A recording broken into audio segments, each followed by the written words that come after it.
god-awful, stinking fund managers like Scottish Investment Trust, for instance, and a whole bunch of others, do have a look at my YouTube channel. It's got over 1 million views now.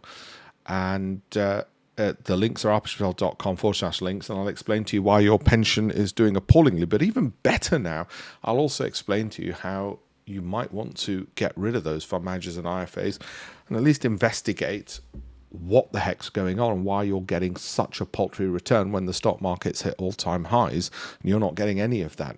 But actually, I tell you what the most fun is. It's just to watch the replies back from IFAs as they come up with this cognitive dissonance, also known as bullshit, that they tell themselves as to why you should be happy with 4.5%, even if over the same period the broader market has gone up 40%.